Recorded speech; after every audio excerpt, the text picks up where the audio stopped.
Hello ನಮಸ್ಕಾರ. ನಾನು ನಿಮ್ಮ ಪ್ರೀತಿಯ ಪುಷ್ಪ. ಕಲಿಕೆ ಎಂಬುದು ನಿರಂತರ. ಕಲಿಕೆಗೆ ವಯಸ್ಸಿನ ಮಿತಿ ಇಲ್ಲ ಅಲ್ವಾ? ಹಾಗೆಯೇ ಪ್ರತಿದಿನ ಕಲೀಲಿಕ್ಕೆ ನಾವು ಸಿಗುವಂಥ ಒಳ್ಳೆಯ ವಿಚಾರಗಳನ್ನು ನಾವಿವತ್ತು ತಿಳ್ಕೊಳ್ಳೋಣ. ಪ್ರಕೃತಿಯಿಂದ ಏನೆಲ್ಲ ಕಲಿಬಹುದು? ಭೂಮಿಯಿಂದ ತಾಳ್ಮೆಯನ್ನು, ಸೂರ್ಯನಿಂದ ಶಿಸ್ತನ್ನು, ನದಿಯಿಂದ ಚಲನೆಯನ್ನು, ಆಕಾಶದಿಂದ ವಿಶಾಲತೆಯನ್ನು ಕಲಿಬಹುದು.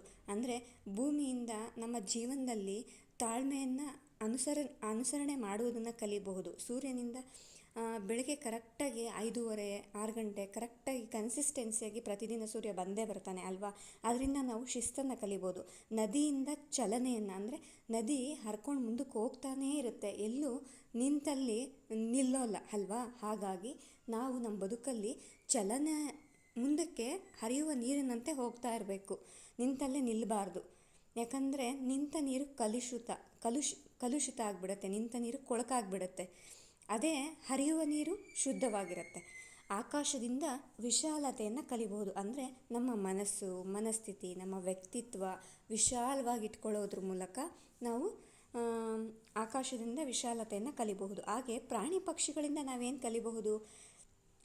ಕೋಳಿಯಿಂದ ಶಿಸ್ತನ್ನು ಕಲಿಬಹುದು, ಕಾಗೆಯಿಂದ ಒಗ್ಗಟ್ಟನ್ನು ಕಲಿಬಹುದು, ಜೇಡದಿಂದ ಮತ್ತೆ ಪ್ರಯತ್ನ ಮಾಡೋದನ್ನು ನಾವು ಕಲಿಯಬಹುದು. ಹಾಗೆಯೇ ಜನರ ನಡುವೆ ನಾವೇನನ್ನು ಕಲಿಬಹುದು ಅಂದರೆ ಸಜ್ಜನರಿಂದ ವಿನಯ, ಸಭ್ಯತೆ, ಸಂಸ್ಕಾರ, ಸಾಕಷ್ಟು ಒಳ್ಳೆಯ ವಿಚಾರಗಳನ್ನು ನಾವು ಕಲಿಬಹುದು.